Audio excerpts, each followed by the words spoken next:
2022년 1월 14일 불타는 금요일입니다. 오늘은 경매 라방 제48강이네요. 생생경매는 86쪽에 나와 있습니다. 오늘 주제가 보니까 이제 지분 매각이거든요. 지분 매각. 지분 매각인데 우리가 보면은, 제가 2편에서도 지분 그 파트가 있다는 말씀 안 드렸습니까? 그런데, 2편에서 중복이 되는 한이 있더라도 여기서 말씀드릴 적에 뭐 전체적으로 다 말씀드릴게요. 근데 전체 100% 다 말씀 못 드립니다. 그러니까 그 100% 말씀드리는 것을 2편에서 말씀드리겠다는 것이지요. 그래서 이제 지분 낙찰 후에 조치사항 6가지 이렇게 나와 있잖아요. 그러니까 낙찰받고 나서 그냥 멍 때리고 앉아있으면 안 된다니까요. 그죠? 낙찰받고 나서 얼굴이 안 나오니까 좀 섭섭하죠. 보니까 지금 채팅창을 통해서 또 인사 말씀 한번 드려볼게요. 오늘은 누가 들어오셨나요? 보니까 박황룡님이 오늘 1등 하셨네요. 나사랑님. 그 다음에 최선영님 들어오셨고요. 지셰프님 오늘 일찍 들어오셨네요. 대산인생님도 들어오셨고. 그 다음 알까기 대왕님 들어오셨네요. 반갑습니다. 라제니씨님도 들어오셨고요. 백만선님. 그 다음에 또 누구신가요? 황소님 들어오셨네요. 황소님 걱정입니다. 그제? 거리두기를 또 이제 3주를 더 연장을 한다고 그러니까 참 이거 말이지. 네, 또 자연이 조아님 네, 들어오셨네요. 네, 반갑습니다. 홍대희님도 들어오셨고요. 감사합니다. 유원권님도 들어오셨네요. 반갑습니다. 그요? 그럼 여기서 일단 다시 이제 방송으로 이제 접어들도록 하겠습니다. 지분 낙찰 받은 다음에 우리가 6가지에 대한 조치 사항이다. 이게 어려운 게 아니에요, 그냥. 이런 뭐 제가 방송에서 뭐 이런 뭡니까 유치권자 골탕 먹이는 방법 또 대학령 있는 임차인 보증관 말이지 낙찰자가 안 주는 방법 이거 전부 다 어디서 나와 있는데 뭐 판례나 뭐 그런 데서 다 나온 거 아닙니까, 그죠? 그러니까 사물을 우리가 찬찬히 좀 관찰하다 보면은 이런 이 세상에 정답은 없습니다. 정답은 없는데 그래도 이런 물건 같은 게 이렇게 접근하면 되겠구나라는 그런 것을 제가 좀 느꼈다는 것이죠. 그래서 첫 번째 보니까 1단계는 통칭 1단계라고 합니다. 경매 취하동이 있어. 우리 이제 경매 취하에 대해서는 지난 라이브 방송에서 말씀드린 것으로 기억이 납니다. 그죠? 경매 취하하니까. 경매 취하를 하게 된다면은 낙찰자가 있는 상태에서는 낙찰자로부터 경매 취하 동의서를 받아서 법원에 제출을 하여야 된다. 그래야지만 경매 취하가 된다는 거. 물론 채권자로부터 경매 취하서를 받아서 같이 제출해야겠죠. 그죠? 근데 지분 경매 같은 경우는 보면은, 경매 취하가 100% 다 된다는 건 아니고, 간혹가다 경매 취하됩니다. 낙찰받고 나서 경매 취하된다 그러면요, 이것도 서로 쌍방간에 이제 서로 소통을 하면서, 이런 이야기를 하면서 경매 취하 동의서를 한 장 써주시고, 이런 쪽으로 이제 나아가시면 되실 거 아닙니까? 그죠? 또 두 번째가 보니까, 내가 지분을 낙찰받았습니다. 이 지분 낙찰받은 것을 상대방한테 대파는 거예요. 이 소위 저는 제가 볼 때 2단계입니다. 근데 여기 이번에 낙찰 지분을 상대방한테 매각한다고 그러는데 제가 사실 어지간하면 이제 다른 영상물에 대해서 말씀을 안 드리려고 그러는데요. 그것도 어젠가 그렇게 보니까 지분을 낙찰받고 나서 말이지 그 낙찰받은 지분을 상대방이 타지분권자거든요.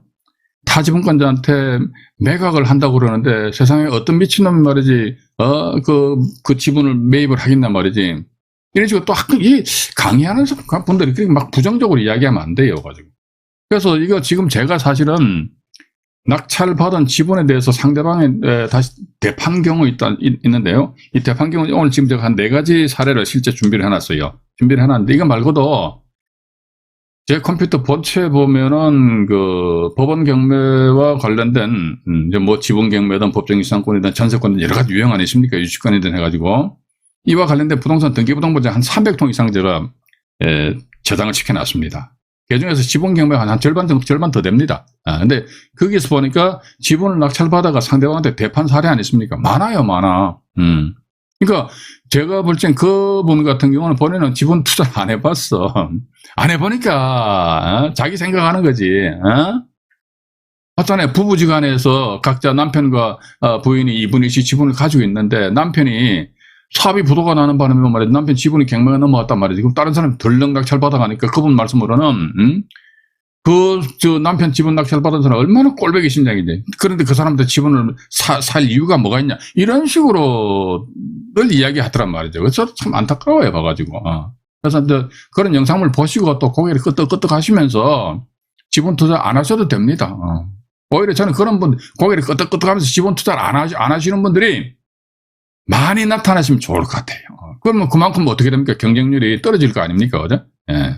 그래서 이제 다른 영상 채널에 이야기 안 할게요. 또 세 번째 보니까 이제 상대방 지분을 매입을 하는 겁니다. 지분 예를 들어가지고 남편 지분이 경매가 넘어왔습니다. 남편 지분이. 이게 A가, 요 색깔을 좀 바꿀게요. A와 B가 각각 부부지간입니다. 남편과 부인의 지분 2분의 1씩 소유를 하고 있었는데, A가 남편이라면 남편 지분이 딱 경매가 넘어왔다는 것이. 그래서 갑이라는 사람이 남편 지분 2분의 1을 어떻게 낙찰을 받았습니다. 그 상태에서 갑 입장에서 상대방 누굽니까? B잖아요. 갑은 B한테 가서 2분의 1을 다시 매입을 하는 것이죠. 매입을 해가지고 이걸 이제 하나의 완전체로 만들어서 다시 제3자한테 부동산을 매각을 함으로 인해서 수익을 실현하는 거. 이것도 하나의 뭐 조치사항 내지 접근 방법입니다. 이거 되겠나? 저는 그런 이야기 하는 사람들마다 보면 제가 참 웃기지도 않아요. 저는 그런 이야기 들으면요, 이런 생각을 가지게 됩니다. 아까도 말씀드렸습니다. 너 이게 해봤니? 응? 해보지도 않고 책 같은 경우 있잖아요. 강의하기 쉬워요. 서점 가시게 되면 경매 관련된 교재 책 있잖아요. 그 몇 권 사셔가지고 여러분들이 짜증기 식으로 좀 이야기하면 돼요. 봐가지고. 그런데 그건 어디까지나 책 속에 들어있는 내용이고 실전용은 좀 틀리다고 보고 있습니다. 그래서 상대방에 대한 지분을 또 매입을 함으로 인해서 자기가 속의 목적을 달성한다 이거죠. 돈을 번다는 것이죠. 그죠? 또 이제 오늘 라방이 찍어보니까 2022년 1월 오늘 14일이죠. 금요일이고요. 그럼 네 번째입니다. 네 번째 보니까 공유 부동산을 같이 파는 거예요. 예를 들자면 A와 B가 각각 2분의 1씩의 지분을 가지고 있었는데 A 남편 지분이 경매가 넘어오는 바람에 이걸 누가 와가지고 갑이라는 사람이 낙찰을 받았습니다. 이 상태에서 B 입장에서 보면 갑이 참 꼴보기 싫겠죠. 그죠? 저놈은 쉽게 해가지고 말이지. 남편 지분을, 근데 요거도 뭐 오래 살잖아요. 그럼 여러분들 좀 욕 많이 하십시오. 저는 가늘고 아주 길게 살아가고 싶어요. 자, 그럼 봐가지고 B가 갑에 대해서 저놈 쉽게 솔직히 갑은 B한테 가가지고 우리 그렇게 저놈 쉽게 이놈 쉽게 욕하지 말고, 그냥 우리 손잡기는 뭐 하니까 부동산 중개업소가 같이 팔자. 이제 소유자는 이제 A, B에서 B 갑이 되잖아요. 그죠? 따라서 같이 파는 거예요. 같이 팔므로 인해서 또 수익을 발생시킨다. 여기까지 2단계다. 저는 그렇게 보고 있습니다. 저는 왜 제가 여기서 1단계, 2단계 말씀드렸냐면요. 1단계 같은 경우는 큰 수익을 우리가 기대를 하면 안 됩니다. 근데 2단계는 보니까 그나마 일정한 수익이 발생될 수 있다. 어떤 경우는 보면 말이죠. 한 1년도 안 돼가지고 그 사례도 아마 제가 이번 아니면 2편에서 소개를 시켜드릴게요. 서울 강남구 일원동인가 그쪽에 단독주택 2분의 1 지분이 경매가 넘어왔는데 그게 보니까 2분의 1 지분을 4억 6천만 원인가 낙찰받았어요.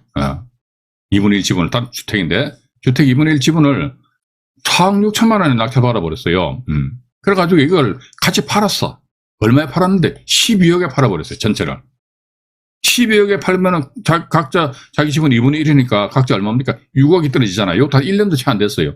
그럼 어쨌든 양도소득세는 지금 제가 여기서 언급을 안 합니다. 어쨌든 봐가지고 우리가 표면적으로 드러난 수입은 내가 4억 6천만 원이다. 그럼 이것저것 등기 비용 다 포함해가 뭐 4억 한 8천, 한 5억 정도 들어갔다 치자 이거죠.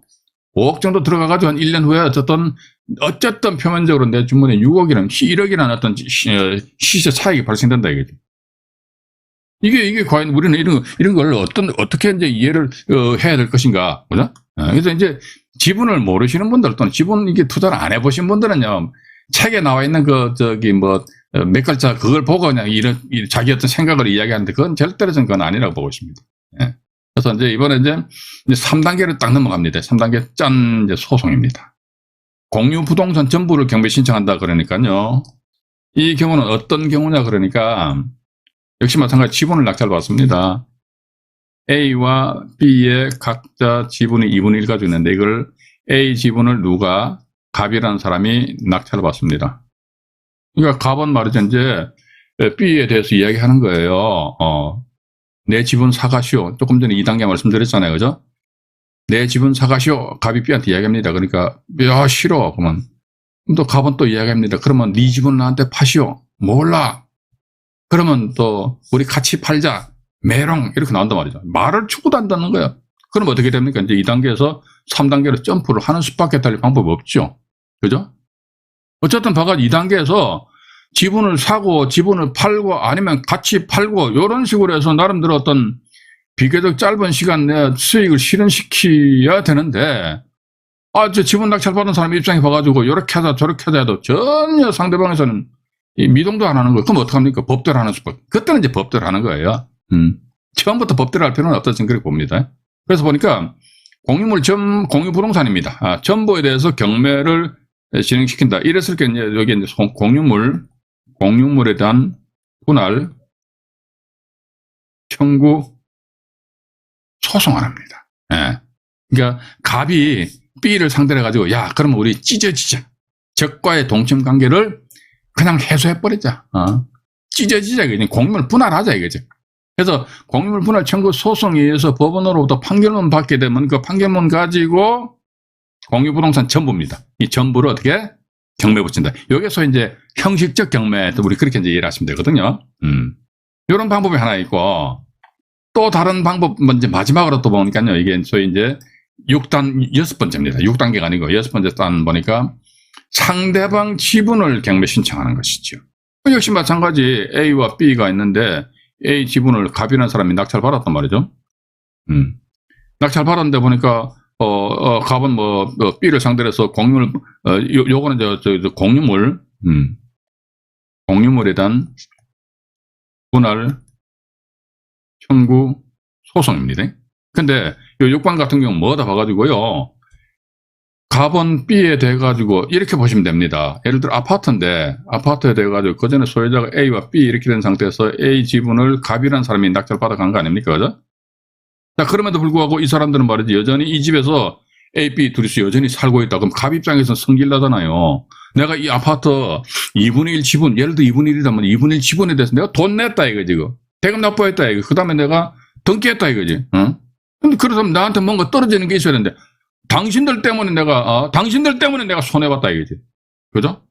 당신들 때문에 손해봤다 해가지고 갑은 어떻게 한다 하더라. 상대방이죠. B를 상대로 가서 손해배상, 손배소송입니다. 손해배상 청구 소송 쪽에서 법원으로부터 판결문 받아가지고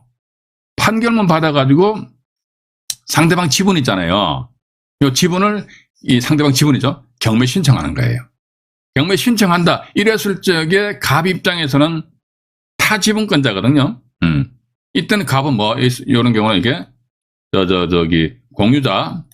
공유자 우선 매수 신청을 함으로 인해서 어떤 자기의 권리를 행사를 할 수가 있다. 그런데 6번 같은 경우는요, 조금 단점이 하나 있습니다. 뭐냐면요, 손배소송에 의한 판결문 가지고 타지분을 경매 신청했습니다. 그럼 법원에서 말이죠, 예를 들자면 이제 갑이 B를 상대로 해서 손배소송하니까 법원에서는 B 당신 있잖아, 갑한테 한 100억 줘.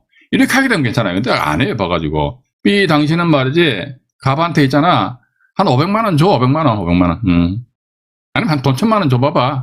근데 예를 들어가지고 아파트가 서울 강남에 소재하는데 이게 보니까 한 30억, 요즘 강남 같은 경우 평당 1억이 넘잖아요. 그죠? 30평이다 뭐 40억, 50억 하잖아요. 봐가지고 이제 30억짜리 아파트인데 보니까 청구 채권액이 500만 원이다. 그럼 말 그대로 껌값이잖아요. 그죠? 이랬을 경우에는 봐가지고 알았어요 해가지고 그럼 따라서 500억에 대해서 타지분권자죠. B 사람이 뭘 하면 됩니까? 법원에다가 공탁을 하면은 공탁함으로 인해서 이게 뭡니까? 뭐가 되죠? 채무 이행이 돼버리잖아요. 채무 불이행을 이유로 해서 갑은 B 지분에 대해서 경매를 집어넣는데 내가 또 공탁했지 않냐? 공탁했으니까 채무 이행이지. 따라서 이 경매가 없었던 걸 해라. 하게 되면 이게 그 무력화되어 버린다는 것이죠. 그죠? 예. 그런 측면에서 가지고 이제, 공유물권의 소송에 의해서 전부를 경매 신청하고. 근데 5번 같은 경우는 보면 말이죠. 공유 부동산 전부가 경매된다 했을 적에는 이때는 공유자 우선 매수권의 행사가 안 됩니다. 예. 6번 같은 거 지분이, 그러니까 우리가 공유자 우선 매수 권리가 인정되는 경우는요, 부동산 전부가 아니고, 그 부동산의 지분, 부동산에 만약에 2명 내지 3명 정도 어떤 소유를 하고 있다. 그럼 지분이란 거, 지분이 경매되었을 경우에 타 지분권자한테 우선 매수권이라는 권리를 준다는 것이죠. 왜 그런 거 취지로서 법을 만들었느냐 하니까, 지분이 경매되었을 적에 일단 먼저 뭐라 서로 아는 사람들끼리 해가지고 타 지분권자한테 먼저 우선권을 줘라. 우선권을 줬음에도 불구하고 그 사람 우선권 행사 안 하면은 그때는 또 다른 사람이 입찰 들어와라. 그런 취지하에서 공유자 우선 매수 권리라는 거, 권리가 인정이 된다는 거 일단 그렇게 좀 이해를 하시고, 지금 제가 좀 말씀 안 드렸습니까? 6가지입니다. 이게 다예요. 다. 딴 거 없어요. 나머지 또 다른 어떤 산박한 아이디어 있으면요. 물론 이제 여기서, 무슨 가등기 하고, 가처분 등기 하고, 요건 이제 2편에서 말씀드릴게요. 오늘 제가 물건을 하나 또 이제, 검색을 하다 보니까, 야 완전히 뒷동찬 게 참 작업을 해놓은 물건들이 있더라고. 그거 제가 나중에 소개해 드릴게요. 있는 것들을 다 까발린다고 그랬잖아요, 제가.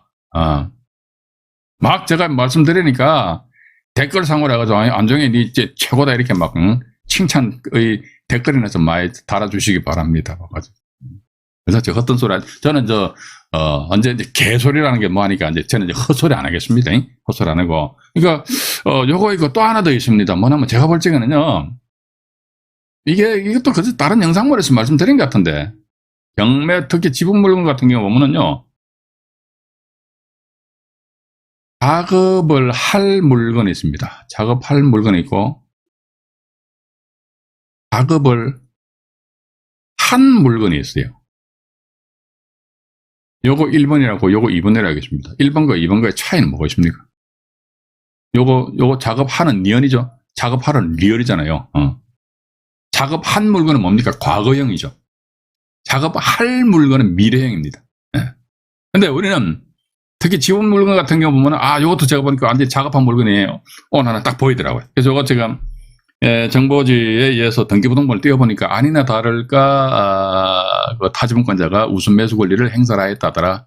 그래서 이게, 이 법원 경매라는 게 참 어려운 것 같아요.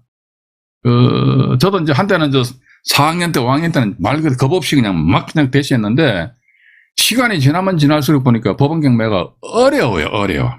그전에는 몰랐으니까 무식하니까 용감했잖아요. 그죠?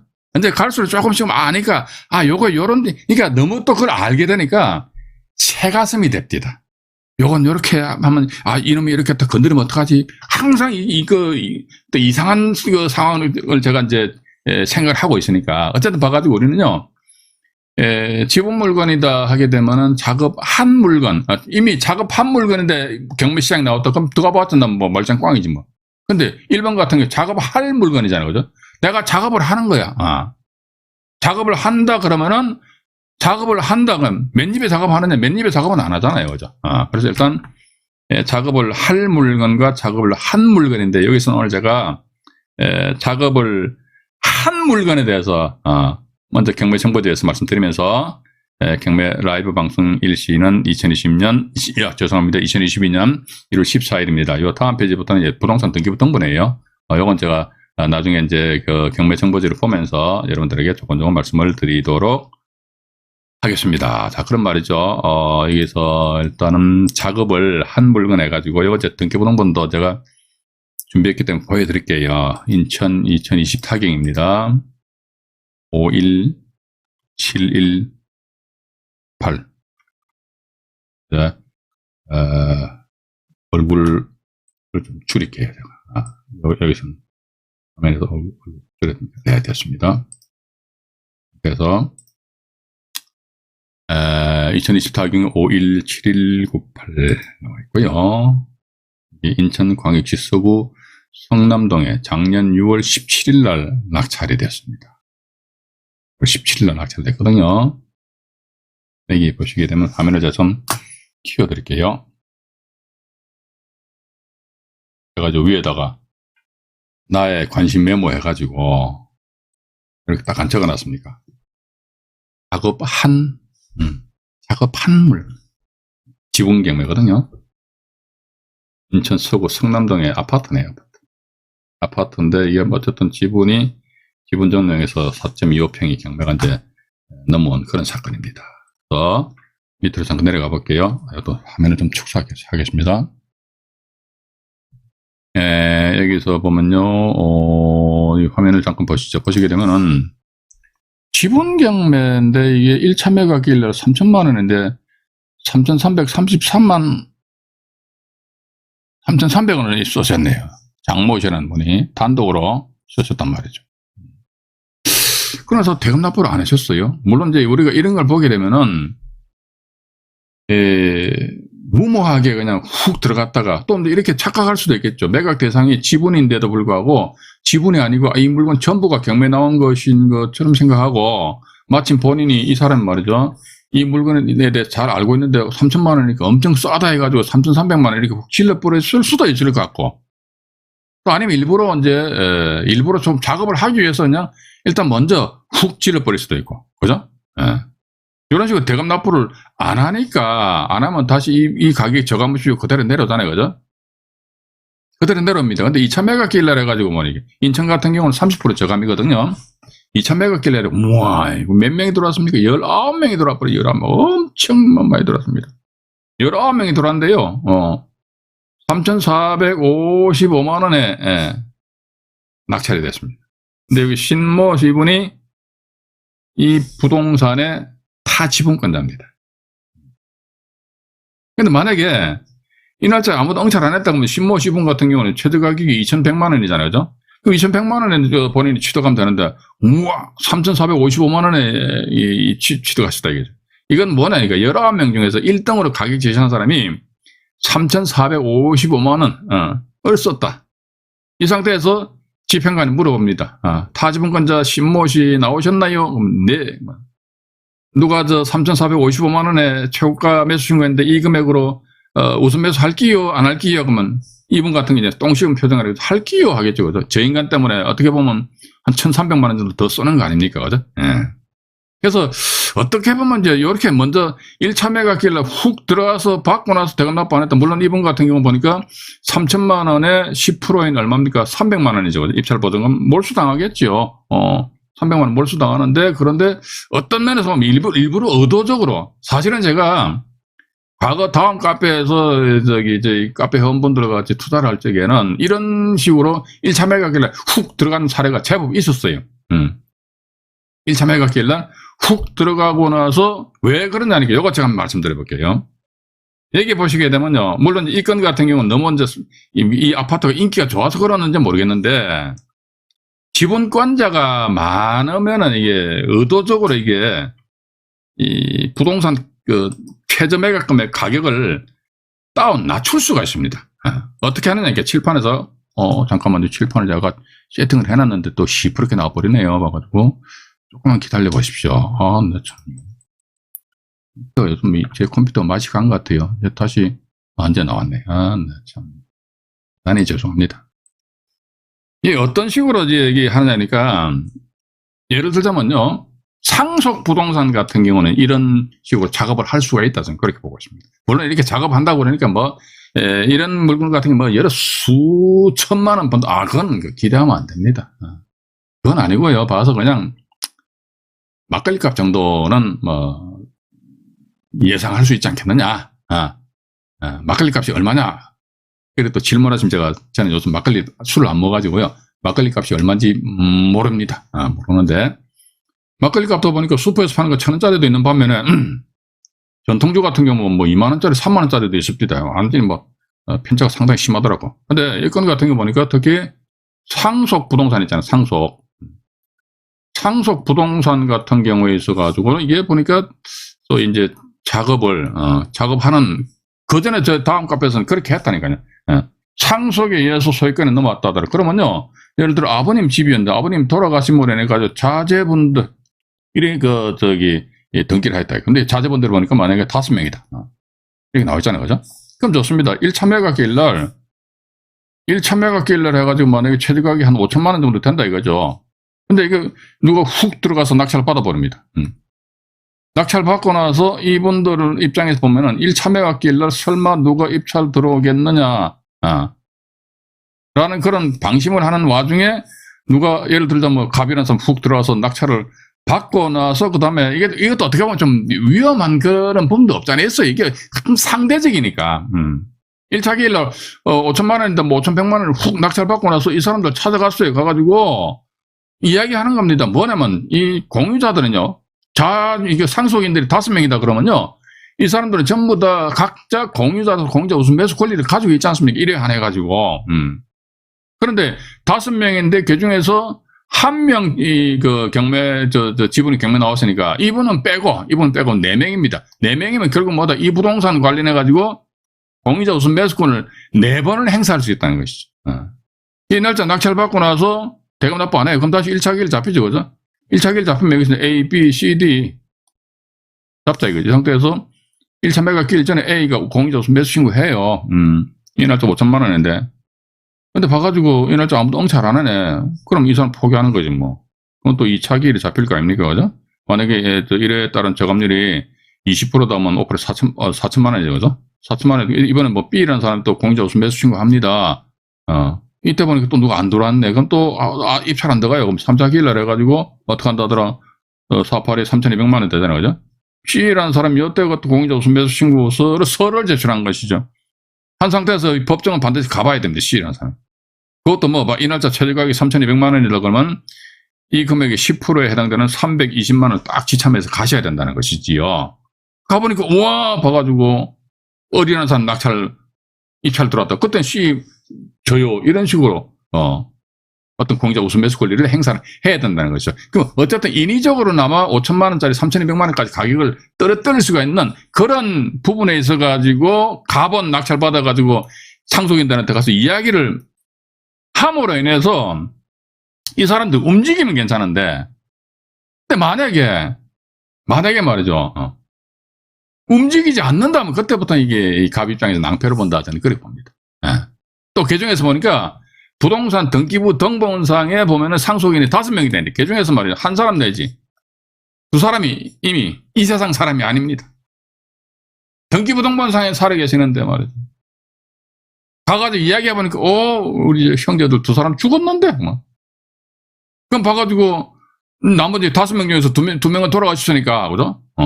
그럼 갑 입장에서 봐가지고 타지분권자들한테 저기요 있잖아요 이렇게 해가지고 우수매수 신고해가지고 임의로 가격을 다운해가지고 가져가시죠. 그러니까 안 할 거요. 이렇게 하면 갑 입장에서 참 낭패를 본다 이거죠. 그죠? 이랬을 경우 어떻게 한다 하더라 봐가지고 갑은 이제 말 그대로 법대로 해야 될 거 아닙니까? 법대로 한다 그러니까 공유분할 소송하고 이런 또 경매를 집어넣고 이런 절차를 밟아야 되는데 보니까 5명 중에 예를 들어 2사람이 돌아가셨거든요. 돌아가신 양반을 상대로 해가지고 공유분할 소송 제기하는데 그건 말도 안 되는 것이지. 그건 뭡니까? 돌아가신 양반이다 보면 그분에 대한 뭐다? 상속 등기. 이 돌아가신 분이 있으면 이분의 상속권자들이 있을 거 아닙니까? 이때 어떻게 골치 아파요, 봐가지고. 상속권자들인데 이 사람 권자들 찾아가지고 당사자들은 당연히 상속 등기를 안 하겠죠. 비용 들어가니까. 그러면 대위에 의한 상속 등기를 누가 갑이라는 사람이 해야 된다는 겁니다. 대위에 의한 상속 등기를 하고 그 다음에 공유물 분할 소송 제기하고 거기에서 판결문 가지고 경매를 붙이고 이렇게 나온단 말이에요. 그런데 나중에 보니까 결과론적으로 1차 매각기일 날 본인이 입찰했던 전체적으로 투입됐던 금액보다도 훨씬 못 미치는 금액으로 낙찰이 되어버린다면 이거 어디 가서 하소연을 하면 됩니까? 청와대 민원 게시판에다 글 올리면 됩니까? 아이고, 안 되죠, 그죠? 실제 그런 사례도 제가 몇 번, 이분 같은 경우, 그 당시 다음 카페 회원분이었는데, 네이버 박스방송에서 제가, 언급을 했는데, 참 유튜브 상에서는 이분 사례를 오픈하자니 좀 그래요, 제가. 좀 미안한 생각도 들고, 그분 사례 이제 간단하게 말씀드릴게요. 뭐냐면요. 이분이 충청도 소재하는 아파트인데요. 20분이 경매에 나왔습니다. 그러니까 11분의 1이잖아요. 그 지분 크기도 봐야 된다니까요. 어쨌든 20분이 경매가 넘어왔는데 1차 매각기일 날 해가 말이죠. 아마도 그게 1차 매각일 최저가격이 한 1,500 정도가 된 걸로 알고 있는데, 이게 막 2,500 정도 이렇게 훅 질러버린 걸로 알고 있습니다.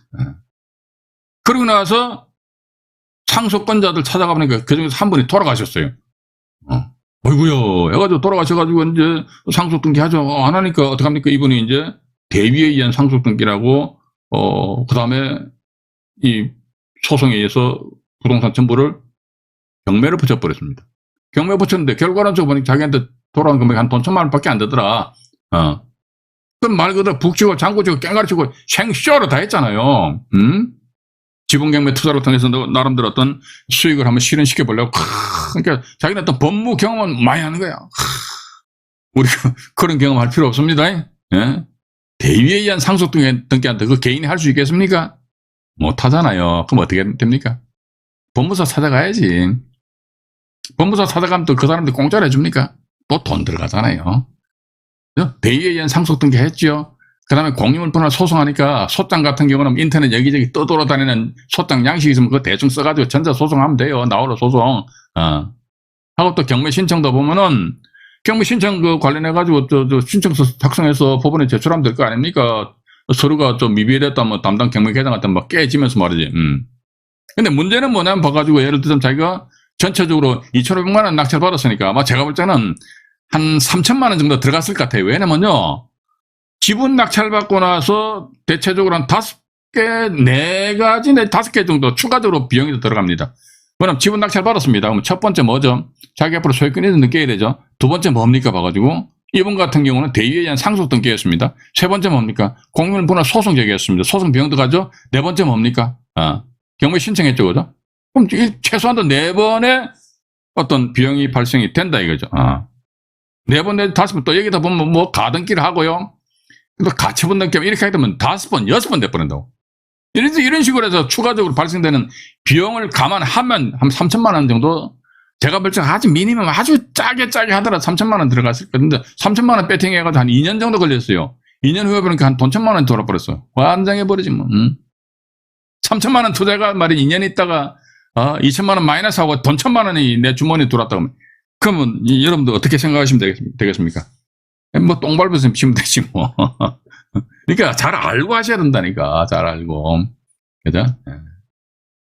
지금 제가 운영하는 이제 네이버 그 건강한 부자 클럽 카페에 있습니다. 거기 보니까 자유 게시판에 어떤 분이 이런 글을 올려놓으셨더라고요. 언제 경매를 공부하고 있는데 언제 움직이면 되겠느냐고. 참 그 질문이 참 난해합니다. 봐가지고.